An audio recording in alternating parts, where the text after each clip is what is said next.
I've worked with many people who have sleep paralysis as a major symptom of their negative entity attachment. So I'd like to make this video about that, what it is, and different things that you can do to prevent the terror of sleep paralysis. So let's get started.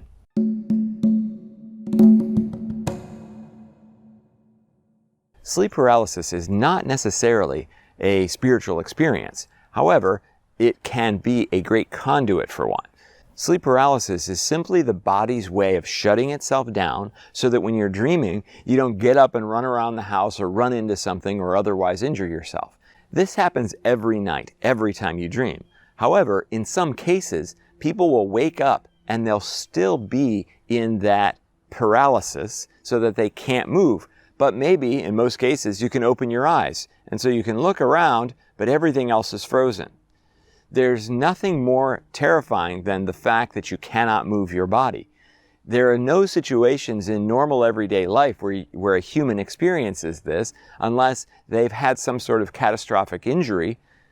Otherwise, you're unconscious when you can't move your body. So to have consciousness and not be able to move feels like you're trapped inside your body. Well, what happens then? When you are in sleep paralysis, that means that you've sort of woken up from a dream state.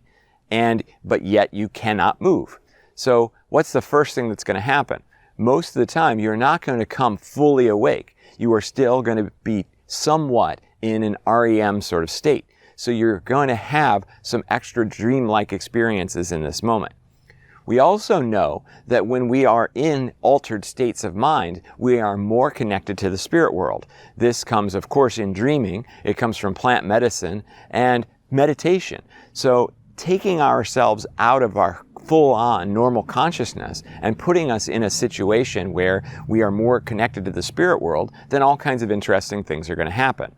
If you are in a lower vibrational state, either through childhood trauma, adulthood trauma, fears and other types of emotions, lower vibrational emotions, then you are more likely to attract a negative entity attachment or something that is attracted to your low vibrational state.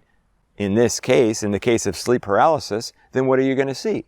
You're going to see something at a low vibration. Then what happens? You're going to have a very strong emotional response to this experience. In many cases, this experience might be a nightmare that's come to life in this strange altered state.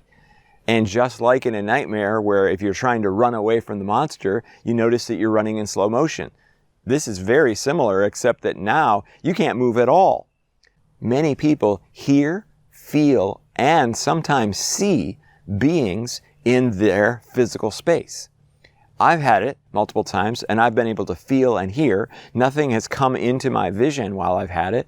Most people, when they first experience this, especially if they've never even heard of sleep paralysis, they go into a complete panic state because they don't understand what's happening, and they feel like they're being trapped in their bodies or they're being experimented on by aliens or something horrible is going on.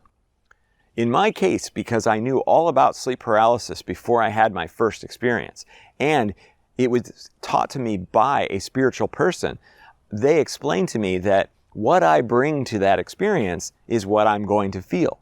So if I bring a positive feeling to it, oh, this is a being from another dimension that's trying to communicate with me, or is working with me, or is doing something positive for me, then that is the way that I perceived it immediately, even though the experience that I had felt like some sort of gremlin-like creature crawling on my bed and crawling on my back, opening up my back and pulling things out or putting things in. I couldn't tell you exactly.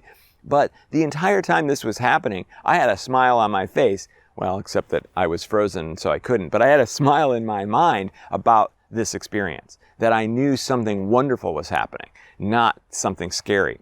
So, of course, nothing bad did happen. And even though it felt negative or it felt scary, I knew that it wasn't. And now, especially, I know that if you bring that fear into that situation, then it will turn out to be somehow negative in some way. At the very least, it can cause spiritual trauma. So that leads me to what I want to tell you about how to handle this situation. First of all, know that you are more powerful than any being or any entity or any spirit that comes to you in any altered state. That you are a multidimensional being. You are not just this tiny little 3D Earth human who lives its little life and then dies and disappears and is a slave to spirits. Not even close. It's the exact opposite, in fact. You are infinite. You are always going to be able to come here to Earth and experience a human life. Or you could go anywhere else and experience anything else that you want. So knowing that and knowing that these entities, these spirits are much lesser than you are is a huge step in the right direction. Also, you have to know that fear is a powerful emotion. It is the first emotion. It's the one that all beings on this planet experience because we have to survive here. So when we bring fear into a spiritual experience, which is a high vibrational, unconditional love place, then the two don't belong. They don't fit together very well. So in the situation where you go into a sleep paralysis and a negative entity is there torturing you, doing terrible things to you, when you look at it and say, oh no, here I go again. This thing is so much more powerful than me. You might not say that sentence in your head, but you believe it to be true. So you give it all of your power, which is exactly what it needs in order to torture you. So people who go through my program with sleep paralysis definitely conquer all their fears of sleep paralysis, and they conquer the experience of this negative, powerful being coming to them. Eventually, they don't even either have sleep paralysis anymore, or if they do, what they experience is high vibrational experiences. So when I had my very first one, as soon as it was over and I was able to move my body around, I said to the universe, oh, thank you so much for that. It was such a beautiful experience, even though I don't know if you could actually say that, but I felt that way because I finally got to have one.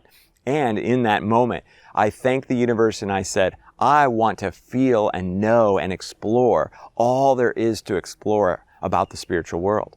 And as soon as I made that statement to myself, I was rewarded by this flow of chills, of powerful vibrations that moved through my body. It was a blissful experience. And I actually just kept stating that over and over again. And that experience, that blissful flow continued to happen every time I said the sentence. If you bring that positive emotional mindset to any experience that you have, especially in a sleep paralysis, then you're more likely to get yourself out of it. However, if you've been experiencing it for a long time and you've really been suffering, and this is the place that the entities come to you to really torture you, it's not necessarily as easy as just saying, hey, I'm more powerful than you and I'm not afraid. But that is a great first step. I highly recommend that you feel that way, know that. And you can even say to yourself, hey, the only thing this thing can really do to me is make me more afraid. The way to overcome that is to say, I don't have to have fear here. I don't need to, because that I know that I'm giving it my power when I do. Another thing that can happen in sleep paralysis is that you can actually have beings that are of at least medium vibration or high vibration that will come to you, and though you will feel, because you feel trapped in your body, that it is something scary. So open yourself up to the possibility that the being that's coming to you is not that bad. It's not negative. It's actually at least neutral or possibly even highly positive. But your response to it is the thing that needs to be adjusted. When I help people with negative entity attachments, it's not about the attachments. It's about them. And this is true in this case as well. It's about what emotional state you bring to this experience.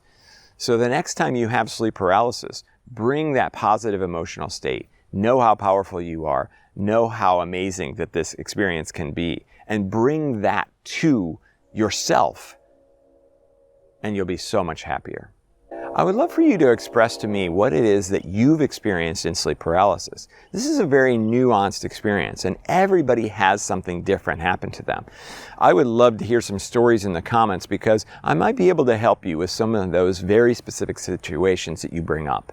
I hope that you will do that, because I know that insight can make such a huge difference, especially when you're in that mindset, that fearful, maybe even panicked mindset.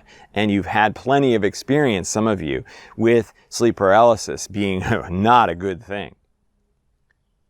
Thank you so much for watching this video and for liking and subscribing. I love you unconditionally, and I'll see you in the next video.